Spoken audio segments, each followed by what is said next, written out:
Hey everybody, Raging Jeep here. Part 4 of the dual battery install. Got to get a haircut still. That hasn't happened. But I did a couple other things to make a little bit more room. I installed this Banks Ram Air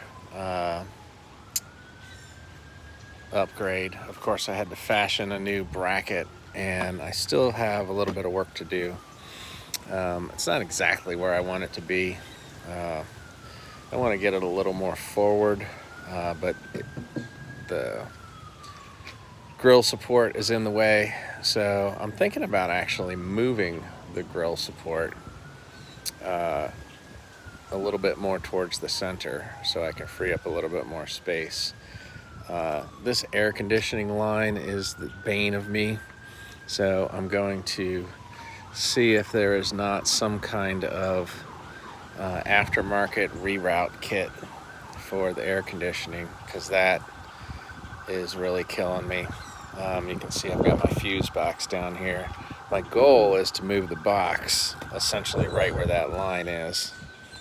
And then the power leads for the switches, I'm going to drill a hole right in there and run them in the back. But this does actually give you a lot more room to work up here in front of the batteries, which is great. I did get the custom battery cable replacement cable set, which is pretty cool. I will say though, I need to email those guys. They have a straight and a 90 degree. So I have a 90 degree fuse box, but their 90 degrees doesn't really afford enough room. So you'll see they're a little bent here. So I'm going to ask them about that and see what they say.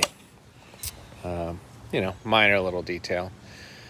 But basically the Ram Air is in and just sort of sitting there, test fit. And then I also installed my new alternator, which is great.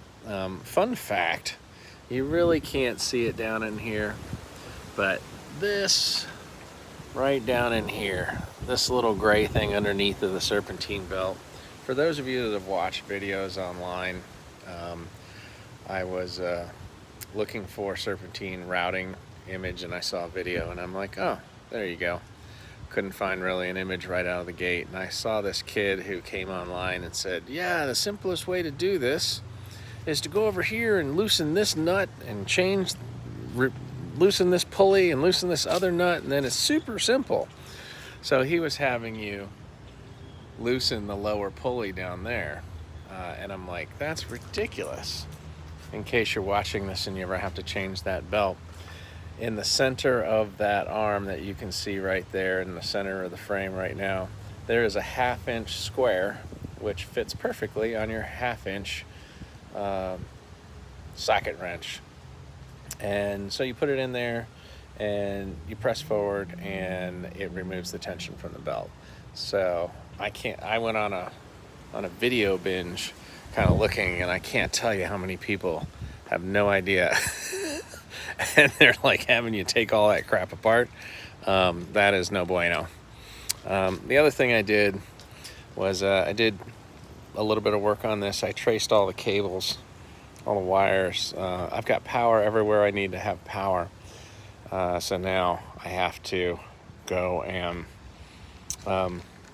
get my wire toner. So I've got a little lead here, and I swear I wired it up right. I built all the harnesses. It took my time, but clearly something's not right because the lights don't come on. So now I'm going to trace all the cables and see if we can figure out what's going on. But lastly, I have these temporary waterproof wire nuts to tie everything together. These are kind of cool. They come with some goo in there, right? You can see the residue. So if you needed a wireproof nut, I highly recommend them. Not sure who makes them. We'll find out here in a second. But gonna order some of those Crimps. We can go from there. So let's see, these are made by Drycon. So there's the brand that I bought. But the other thing that I hate is I was working so long and then the sun went down. So literally I just brought everything in and threw it on the tool bench, which I hate. So before I get started again, we'll have to clean up, put all the tools away, and then start again. But yeah, we're getting there. Everything's, other than that, everything's working great. I fired it back up again. The alternator is amazing. Tested out the winch. The new cables are great. Everything fits perfectly. Everything's a little bit long, which I like. Gives me a little bit of extra room. And then once I figure out this front fender here, we'll be golden. So hope to see you out on the trail soon. Stay safe out there. Take care, everybody.